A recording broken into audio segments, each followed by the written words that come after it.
This is the first lecture for Chapter 7 for Math 107. The reason that we are studying Chapter 7 before Chapter 6 in the book is because Chapter 6 includes things that have already been studied, and Chapter 7 has many new things that were not covered in 105. The items and topics you could say that are covered in Chapter 7 are those that you'll see more of if you go on in algebra. You'll see things like factorials. When you go to statistics, you're going to see combinatorics and probability. They will have factorials in them. Also in statistics, you'll get the sigma notation. The sequences and series, those are new. The binomial theorem is very interesting. That's actually a very strong part of algebra. So, in other words, we're studying these so that you'll get an introduction to new terminology and new ideas that you didn't see in 105. If we wait until after we study Chapter 6, then there won't be any time and it will sort of fall off the end of the semester. Now, I've talked about the idea of counters before, especially when we were doing matrices. So here's the idea again. The lowercase letters in the middle of the alphabet are traditionally used in math as counters. Those are I, J, K, L, M, N, sometimes P and Q. O is not used as a counter. That's because, confusion with the zero. And what a counter is just a number that may or may not be used in your calculation, but it's something that's used to enumerate the number of objects that you have. If you have a big list of things such as inventory in your immense hardware store, you can't call them A, B, C, D, E, F, G. After a while you run out of the alphabet, then you run out of the Greek alphabet, then you run out of letters, but you can enumerate them. You can say item 1, item 2, item 3, item 4, item 5. The 1, 2, 3, 4, 5 are your counters. If you put more items in stock, you just put more numbers and you never run out of numbers. That's what we mean by counters. Now there's something I wanted to point out here, two special uses of these counters. Just a minute, I got the wrong. Sorry about that. I went to get the highlighter and ended up with this menu, which I've gotten rid of now. Okay, so I want to point out something that will be on the test, and I want you to know this. You'll use this in calculus. You'll use it many times in all different ways. So this is, and it's pretty obvious here. Let's let n be any natural number. Then 2n, 2 times that number, is always going to be even. 2n minus 1 is always going to be an odd number. Let me show you a couple of those just so you get the idea. Okay, say n is 5. That didn't. Okay, here we go. I'm trying to write with it. 2 times 5. 5 is odd, of course, but 2 times 5 would be 10.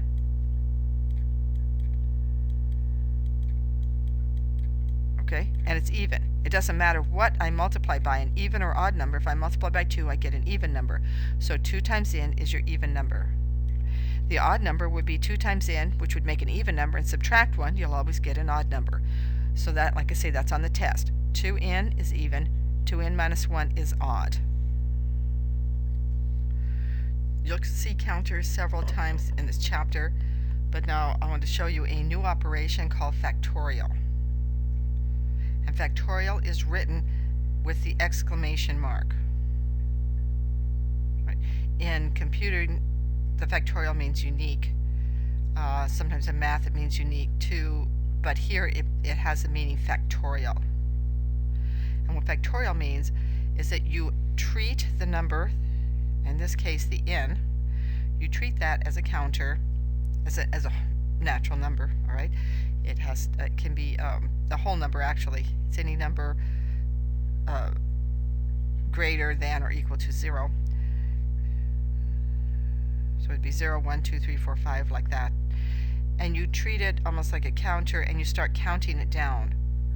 And as you count down, you multiply. So n factorial would be n multiplying, count down, n minus 1, count down again, n minus 2, count down again, n minus 3 till you get to 1.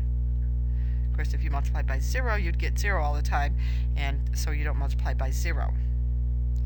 So what we have is a non-negative integer. That means it's greater than or equal to 0, and it can be 0, and I'll show you on the next slide or two what 0 factorial means. But here's an example. So we have n being equal to 5. So 5 factorial means you start multiplying and counting down as you multiply. 5, 4, 3, 2, 1, all multiplied together, and the answer is 120. You can try this yourself. For big numbers, of course, it's harder to compute. Most calculators have a factorial button on them. One thing about factorials is you can just go part of the way and abbreviate the rest of the way as a factorial.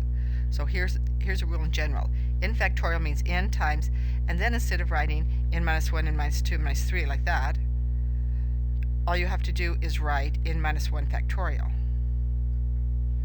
And here's an example. Again, if n is 5, you could write 5 factorial, and if you write it all out, it's 5 times 4 times 2 times 1. Well, obviously this part is 4 factorial, so you can write it as 5 times 4 factorial. Or if you look up to here, well, that's 3 factorial, so you could write it as 5 times 4 times 3 factorial, and that's going to be very handy in a minute. So factorial, this is the definition of factorial right here of the operation, but because of the definition, you can break it down part of the way. So I'm going to use that result now to prove that 0 factorial equals 1. That's very handy, of course, and you see this on the homework. If I have 6 over 0 factorial, well, if I have 6 over 0, the answer is undefined, because you can't divide by 0. But when the factorial is here, this is fine, because 0 factorial is 1, the answer is 6. See? Okay, so let's prove that 0 factorial is 1. You can be glad of this proof. In many, on some textbooks, they say, oh, there's really no proof, just memorize it. But it's totally easy. So here's the proof. We know from what we said before that n factorial can be broken down part of the way. N factorial equals n times, and then n minus 1 factorial. So you broke it down partially. Let's let n be 1 and see what happens. 1 factorial would be 1 times 1 minus 1. So I just did this right here. Well, 1 minus 1 is factorial is 0 factorial, just following the formula. Now 1 factorial is 1. You can divide both sides by 1, and you find that 0 factorial equals 1, and there's your proof. This is something to remember. It's been pointed out in classes by various students that 0 behaves in a strange way. Remember an exponent, e to the 0, that's 1. So you have to be careful with zeros and ones. Here's our second use of breaking down factorials partially. Let's say I have n factorial divided by n minus 3 factorial. Well, let me give you a different example. Let's say 5 factorial divided by 3 factorial. Okay, let me break down 5, 4, 3, 2, 1. All right, fine. 3 factorial is 3 times 2 times 1. I didn't get the factorial totally in here. Okay, now obviously you can cancel the 3's and the 2's and the 1's, and you get 5 times 4. But using the rules for factorials, you could do like this. 5 times 4 times 3 factorial divided by 3 factorial, and now you cancel this as one group, and that's acceptable. And of course you can see that is the same answer. This is very handy with large numbers. Here's 1125 factorial over 1123 factorial. Well, you can break down 1125 to where it matches the denominator, cancel, remember canceling, they turn into 1's, and there's your answer. Okay. On this slide I just point out some uses, besides the one that you see in this chapter, but some uses of factorials, and one is in combinatorics and probability. These are areas of statistics. Here's one example. If you wanted to know the different number of ways you could arrange 7 books on a bookshelf, that's 7 factorial. So you see your factorial right there. If you had 9 members on your team and you wanted to have, you want to have a 9-member batting order, but you've got 25 members on your team, so that's 25 people, and breaking them into groups of 9. All right. There's the expression for that. 25 factorial over 25 minus 9 factorial. That's another chapter in this book that we don't cover here, so you have to take statistics and beyond to really understand that. But you will see, I'm just pointing out to you the use of factorials here and why we're studying them in algebra.